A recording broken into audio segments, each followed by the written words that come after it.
Hello friends, good morning. सभी लोग बढ़िया होंगे। आज हम देखेंगे उत्तराखंड हाईकोर्ट कनिष्ठ सहायक सिलेबस के अकॉर्डिंग ज्योग्राफी के कुछ महत्वपूर्ण प्रश्न। शुरू करते हैं। प्रश्न संख्या 1। भारत की सबसे ऊंची चोटी जो पूरी तरह से भारत में है, मतलब भारत के अंदर है जो। Option A K2, option B Kanchenjunga, option C Nanda Devi, option D Kamet.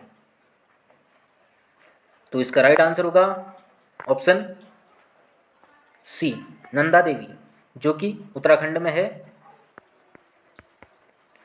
और कामेट भी उत्तराखंड में है। कंचनजंगा नेपाल और सिक्किम के बॉर्डर पे है। K2 POK में है। तो इस वजह से नंदा देवी भारत पूरी तरह से भारत में है, इसलिए सबसे ऊंची चोटी है भारत की। एक बार इनकी हाइट भी देख लेते हैं। K2 की हाइट है 8,611 मीटर, कंचनजंगा की होगी 85-86 मीटर, नंदा देवी की 7,817 मीटर, कामेट की 77-56 मीटर। नेक्स्ट क्वेश्चन देखेंगे। प्रश्न संख्या 2। कर्क रेखा भारत के कितने राज्यों से होकर गुजरती है? ऑप्शन ए 6 राज्य, ऑप्शन बी 7 राज्य, ऑप्शन सी 8 राज्य, ऑप्शन डी 9 राज्य। तो इसकी ट्रिक है मित्र पर गमछा झार, और हमारा राइट आंसर होगा ऑप्शन सी 8 राज्यों से। कौन कौन से वो 8 राज्य हैं? गुजरात, राजस्थान, मध्य प्रदेश, झारखंड, छत्तीसगढ़, वेस्ट बंगाल, त्रिपुरा और मिजोरम। गुजरात, राजस्थान, मध्य प्रदेश, झारखंड, छत्तीसगढ़, वेस्ट बंगाल, त्रिपुरा और मिजोरम, ये 8 राज्यों से होकर कर्क रेखा गुजरती है। नेक्स्ट क्वेश्चन देखेंगे। भारत का सबसे लंबा राष्ट्रीय राजमार्ग कौन सा है? Option A NH34, option B NH44, option C NH07, option D NH14। तो हमारा राइट आंसर होगा ऑप्शन बी NH44, जो कि कहाँ से कहाँ तक जाती है? कश्मीर से कन्याकुमारी तक। ठीक है। Next question. लक्षद्वीप के द्वीपों का निर्माण किस प्रकार हुआ है? जो लक्षद्वीप के द्वीप हैं उनका निर्माण किस प्रकार हुआ है? ऑप्शन ए ज्वालामुखी विस्फोट के कारण, ऑप्शन बी मिट्टी का जमाव होने से, ऑप्शन सी महाद्वीपीय विस्थापन के कारण, ऑप्शन डी मूंगा चट्टानों के द्वारा। तो हमारा राइट आंसर होगा ऑप्शन डी मूंगा चट्टानों के द्वारा। इनको हम कोरल रीफ या परवाल भित्ति भी कहते हैं। ठीक है। नेक्स्ट क्वेश्चन देखेंगे। प्रश्न संख्या 5। छोटा नागपुर पठार को किस वजह से भारत का खनिज हृदय कहा जाता है? खनिज हृदय। ऑप्शन ए यह भारत के केंद्र में है, ऑप्शन बी यहाँ बहुत सारी नदियाँ बहती हैं, ऑप्शन सी यह बहुत धातुअयस्क और खनिजों में बहुत अमीर है, ऑप्शन डी यहाँ घने जंगल पाए जाते हैं। तो हमारा राइट आंसर होगा ऑप्शन सी यहाँ धातुअयस्क और खनिज बहुत ज़्यादा मात्रा में मिलते हैं, इस वजह से इसको खनिज हृदय कहा जाता है। इसको भारत का रोल प्रदेश भी बोला जाता है, छोटा नागपुर पठार को। ठीक है। प्रश्न संख्या 6। सर्दियों के मानसून के कारण भारत के किस तट पर सबसे ज़्यादा वर्षा होती है? जो सर्दियों में मानसून आता है उसके कारण किस तट पर सर्वाधिक वर्षा होती है? ऑप्शन ए कोरोमंडल तट, ऑप्शन बी मालाबार तट, ऑप्शन सी कोंकण तट, ऑप्शन डी उत्तरी सरकार।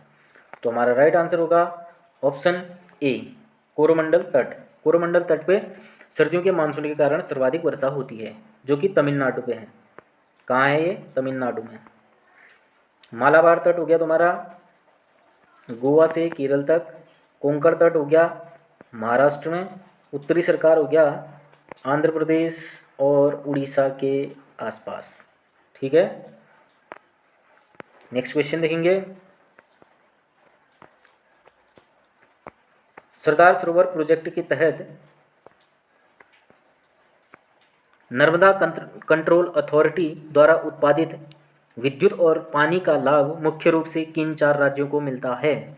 जो नर्मदा नदी पर सरदार सरोवर बांध है उसका विद्युत और पानी किन राज्यों को मिलता है? Option A Punjab, Haryana, Rajasthan, Himachal Pradesh. Option B Uttar Pradesh, Bihar, Jharkhand, Paschim Bengal. Option C Gujarat, Madhya Pradesh, Maharashtra, Rajasthan. Option D Orissa, Andhra Pradesh, Chhattisgarh और तेलंगाना। तो हमारा राइट आंसर होगा ऑप्शन सी, गुजरात, मध्य प्रदेश, महाराष्ट्र और राजस्थान। सरदार सरोवर बांध ये नर्मदा नदी पर है और ये गुजरात में अवस्थित है। नेक्स्ट क्वेश्चन देखेंगे, धारवाड़ क्रम की चट्टानें भारत के आर्थिक विकास की दृष्टि से अत्यंत महत्वपूर्ण हैं क्योंकि ऑप्शन ए यह भारत के प्रमुख कोयला भंडारों का मुख्य स्रोत है। ऑप्शन बी यह सभी प्रमुख धात्विक खनिजों का मुख्य स्रोत है। ऑप्शन सी यह मुख्य रूप से पेट्रोलियम और नेचुरल गैस के भंडार रखती है। ऑप्शन डी यह अवसादी चट्टानें हैं जिनमें कोई खनिज नहीं पाया जाता है। तो हमारा राइट आंसर होगा ऑप्शन बी, यह सभी प्रमुख धात्विक खनिजों का मुख्य स्रोत है, इस वजह से ये भारत के आर्थिक विकास की दृष्टि से अत्यंत महत्वपूर्ण चट्टानें हैं धारवाड़ क्रम की। ठीक है, और कोयले के भंडार मिलते हैं गोंडवाना लैंड में, गोंडवाना प्रकार की चट्टानों में, और नेचुरल गैस और पेट्रोलियम मिलता है टर्शियरी क्रम की चट्टानों पे या अवसादी क्रम की चट्टानों पे। ठीक है, नेक्स्ट क्वेश्चन देखेंगे, भारत की इकोलॉजी और वनस्पति के संदर्भ में सोलास या सोला वन क्या है? ऑप्शन ए अंडमान और निकोबार की विशेष मैंग्रोव वन। ऑप्शन बी थार मरुस्थल में पाए जाने वाले कांटेदार झाड़ियाँ। ऑप्शन सी दक्षिण भारत के पहाड़ी क्षेत्र में पाए जाने वाले बौने उष्णकटिबंधीय वर्षा वन।